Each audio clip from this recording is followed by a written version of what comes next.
Habit stacking. How to start, things to avoid while building habits, and how to upgrade your inner game. What is habit stacking? Now, this is a concept of stacking habits and leveraging neuroscience to achieve greatness. When we stack small habits on top of each other, that's how we create momentum. It is essentially about creating positive habits based on your existing ones. The more powerful habits we have in our life, the more successful that we will be. An example of this in my own life is that I will go in the sauna every single morning. And while I do that, I'm actually listening to an audiobook. Right now I'm listening to ABCs of Success by Bob Proctor. So I'm trying to get my success habits up. And after that, I'll actually go into a 5-minute cold shower. So there's like 4 or 5 habits right there within that little routine. And it's very beneficial for my mind and body. How do we actually start habit stacking? Number 1 is have a goal in mind. Understand what you're working for, and that will be determined in your pursuit. Having an aim will allow you to select the right habits to build a routine. Having a goal in mind allows you to strip away everything that's not of excellence and see clearly. Number 2 is habit trigger. This is the thing that allows you to build positive habits on top of another. An example would be listening to an audiobook while you're at the gym. The trigger is perhaps anytime you get in the car, you can turn on an audiobook. So it's an incentive thing. A habit trigger allows you to stay on track and be consistent. Number 3 is watch your stats. Keep metrics in mind. Track your progress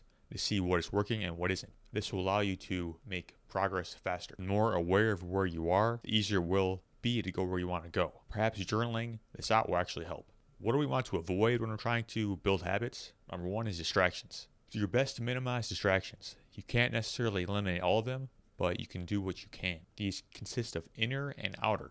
We can't always control the environment, but we can control what is going on inside. Distracting thoughts and emotions that are going on in our head all of the time. These are unnecessary distractions. Perhaps there is a lingering issue in your life that you need to deal with. Number 2 is environment. Upgrading your environment is key. Turn off notifications and things that are not of immediate importance. Doing this will allow you to focus on what matters in your life and your goals. We get so distracted by what goes on that we end up majoring in minor things. Work environment also matters. Doing things like using natural light, opening a window, and movement breaks will help you work harder and longer.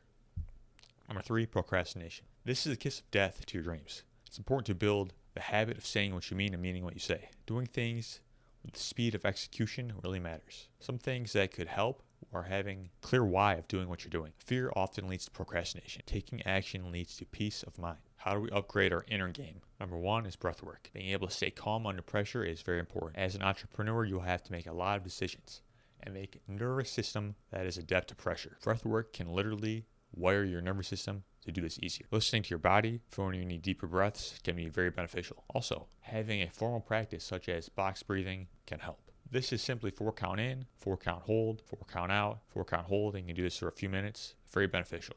Number 2 is cold thermogenesis. Cold therapy is having a hormetic stressor, and this is something that you can do in the short term that causes a bout of stress. It makes you more resilient in the long term. There are many hormetic stressors out there. Today I'm going to focus on cold, which is the process of using cold showers, ice baths, and cold plunges to train your nervous system to be more resilient to stress. This does not just relate to cold temperatures, but will carry over in all areas of life. Doing this will help make you calm under pressure and able to execute. This is one of the number 1 things I do. If a stressful situation happens, your nervous system understands how to deal with it because you do things like this on a regular basis. Number 3, have a purpose. Waking up every day with purpose will help you stay on track with your goals. Why are you really doing this? What is your philosophy in life? Who are you doing this for? Keep these questions in mind as you move forward. Purpose is what makes you wake up every day with enthusiasm and direction. It gives you a foundation on how to build your life. The thing about purpose is that's not always great. It will give you a lot of challenges as well. I believe that the foundation of everyone's purpose is growth and a service, but how everyone is going to express that is going to be different. Your purpose can also change over time,